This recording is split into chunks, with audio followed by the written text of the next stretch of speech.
Hello everyone and welcome to a video on the main channel. I know, I'm surprised as well. Wait, why is it unverified? Anyway, so I made a Battle Cats level and I just thought it could be cool to share how I actually did it. So let's start with the fact that this level is in 2.2, obviously, because 2.2 is way easier to create minigames in. So let's start at the start. The static camera. When you play, there's a static camera. So that's quite easy. I just got an object, put it in group 1, a single object that's group 1, and then there's this static camera trigger for -1 time to center on group 1. Next, why would I even do a static camera over there and not here? And that's actually slightly noticeable here. As you can see, it said attempt 1, which means if I didn't put it all the way over here and instead put it here, this attempt 1 text would be super annoying forever. So this allowed me to use the initial location as a sort of loading screen. And also, about turn off audio visualization, that's this one, because if you do have an audio visualizer, it makes your experience slightly worse in this game, in this level. Next, the cats. As you can see, I've just sent a few cats, and actually every single one of these cats is unique.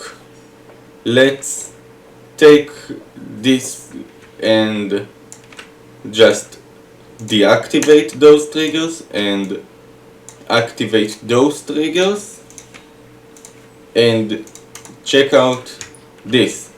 I have a sprite for every single cat and every single cat in every single slot, and each one of these sprites has their own group, which allows me to control it.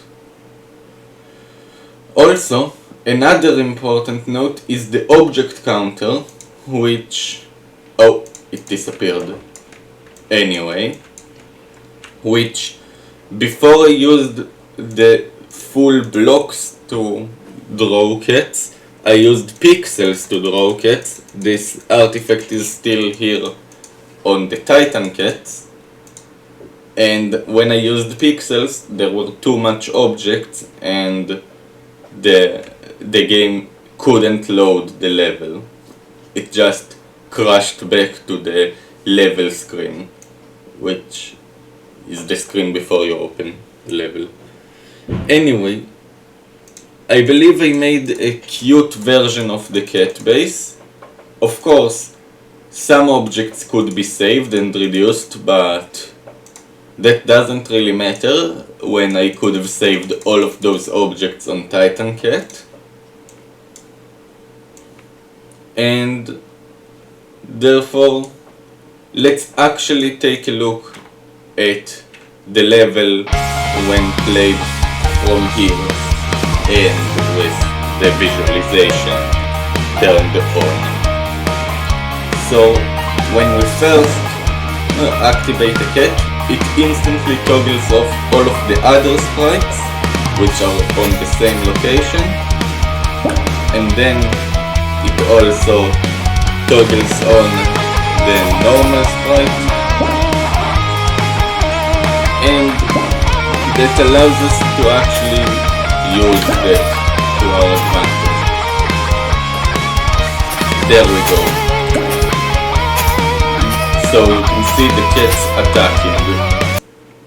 Unfortunately, I couldn't bother to make all of the animations for attacking be actual animations.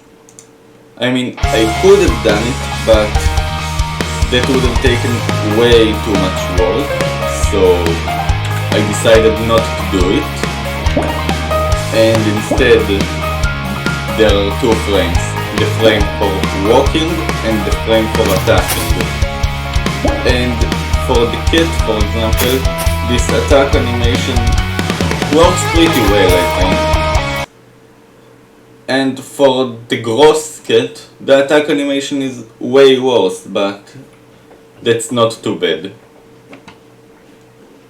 For the cat base and enemy base, if you may ask why they look so fine and not terribly, it's because I used the actual cat base from the Battle Cats wiki and tried to replicate it as closely as possible, and I used the base from Korea because one Doge spawns, and that's it. So, about the one Doge, and actually cat stats at all, this is where this section comes into play. So, if you want to copy the level, just comment on this video, and when I see the comment, I may allow you to copy the level. And there's actually a lot of logic that determines whether I actually spawn a cat or not. So when I can theoretically spawn a cat because I have more than 19 money, I activate group 19, which is this group. Now group 19 checks if the cat is already dead at slot 1 and if it's been returned to its original position. Because actually, if we removed the defeat group from this 172, let's remember that for later. If we removed these from the defeat group, you could actually see what happens to a defeated cat. So let's wait a few seconds and then show you what happens to a defeated cat.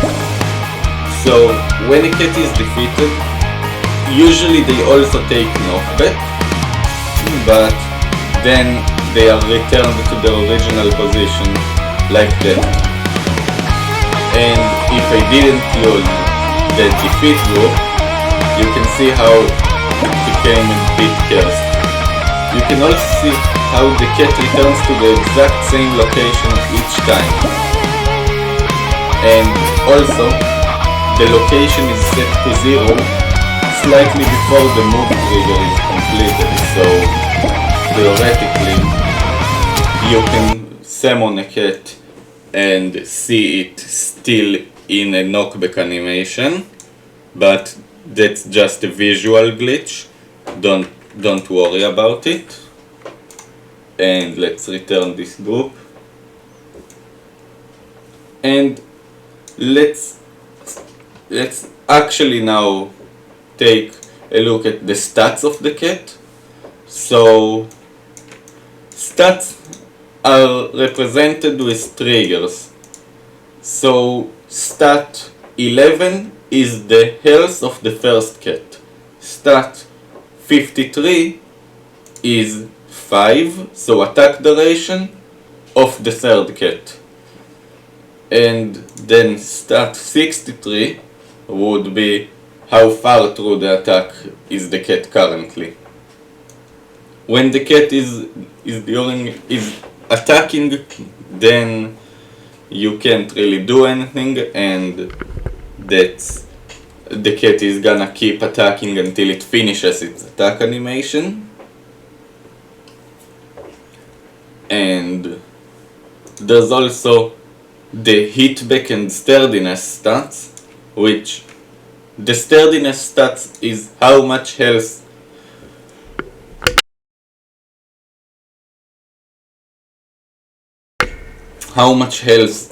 can a cat take of damage before taking a knockback, and the hitback stat is how much health would we add back to the sturdiness after taking the knockback. So let's take a look at an example knockback group.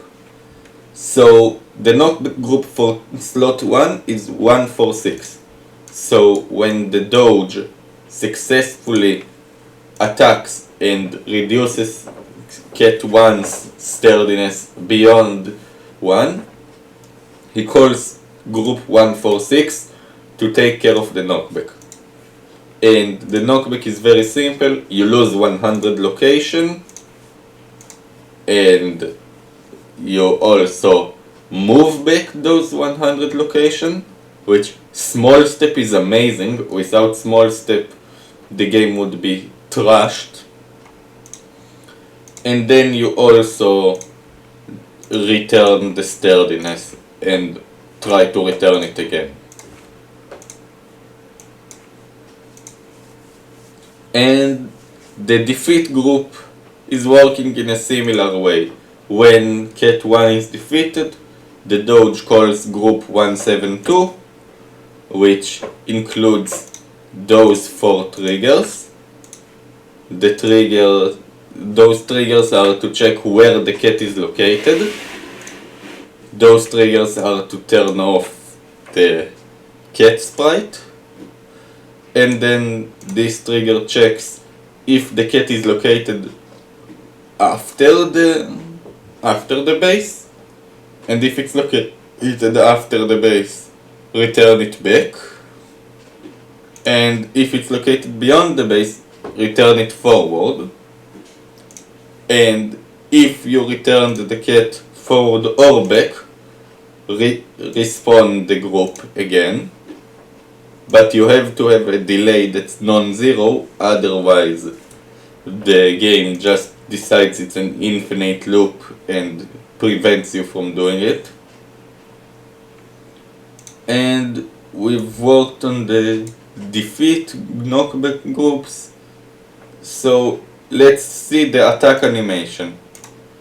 So when stat 61, or in our case the current attack of Cat 1, is larger than 0, then the cat is currently attacking. So it adds 1 to its attack animation, checks if its attack animation is currently equal to its attack duration, and if so, it resets the attack animation, returns to the normal sprite, and also tries to deal damage, which I'm sure you can figure out how you deal damage in this game. It's simply reduce the enemy HP by the attack you have. And finally, we have the cat stats. We have stats for tank cat, stats for gross cat, which all of these stats exist, I just didn't show them because it takes time, and stats for Titan cat, which, yes, these are actually the level 1 stats in the real Battle Cats game. The only different thing in this, no, there's actually no difference, these are the level 1 stats. And there's also stats for the Doge, which I was extremely lazy, so I decided I want to make a single Doge that's an interesting enemy and an interesting boss. So at first I made a boss which has 40,000 HP and 20 knockbacks or something like that, but then I actually added the fire, which fire is now handled with this group, which group 23 is the actually group called by the fire command, and then it checks if the Doge is not dead yet, and if it's not dead yet, it just activates group 494, which sends the Doge back 20 location and deals 100 damage to it. Yes, the fire actually deals 100 damage, which is the same amount as a Grosket hit. And I could show you the fire, but I already showed it in the video of pure gameplay in my second channel, so that would be a waste of time. And finally, the Doge has the classic boss attributes of extremely inflated damage and extremely slow speed and medium-high range. So 131 or enemy range 1 is set to 100, which means that the Doge actually outranges every cat apart from Grosket, which Grosket has 350 range in the base game, so I just halved the range because the stage is extremely small. And then we get that Gross is the only cat that can outrange the boss Doge, so you can actually choose two strats. You either try to destroy the base before killing the Doge, which is the strat I first chose, or you can kill the Doge and then kill the base, which is the second strat. When you try to destroy the base, you just need to notice that you and your base and your enemy base are quite far apart, actually, so it might take a few extra seconds for the cat slot to return and be usable again. And that's basically it. I mean, other stuff are the money loop, which is very simple. Group 2 and group 5, and there is only money when group 2 is spawned, which means 50 money per second, and also 50 fire triggers per second, and when the fire cooldown reaches 2000, then I can fire. And that's it. Do tell me if you want to copy the level and make a better version of the Doge, or actually a better level entirely. But if you do that, you'll also need to fix those triggers, because currently all the cats can only attack the first Doge and the enemy base. And you'll also need to multiply this section by 9, because you'll need 9 Doge slots. And if you for some reason try to pass and reach more than deploy limit of 9, then good luck. That problem will actually be difficult to solve. You'll probably need like 210 for cat number 10 or stuff like that, and that might be really unfun. And also, if you increase the cat deploy limit, you'll also need to increase the amount of those triggers and also add more groups to the sound effect, which is an attack sound effect now. And yeah, if you want to do something, have fun. Oh, also, there's an option to get defeated and actually lose the level. Why you might not think it's possible, it absolutely is. Let's let the Doge just finish off the base and see what happens. And there we go, the Doge now attacks the base. In a few more hits, it will actually destroy the base. And let's also test out the fire option. You can see that it sent the Doge slightly back. And there's also this defeat sound effect, which would kill you, but I'm using the ignore damage editor option, so it can't kill me while in the editor. But that's also an important reason why I had to remove the attempt text. Actually, you may ask, why not just make the static camera trigger here? And the answer is because Geometry Dash is smart and they know how to prevent that and would put the attempt text back there. So that's not really fun. And that's it. I hope you had fun watching this video, and I'll see you later when I decide to make something again. Goodbye.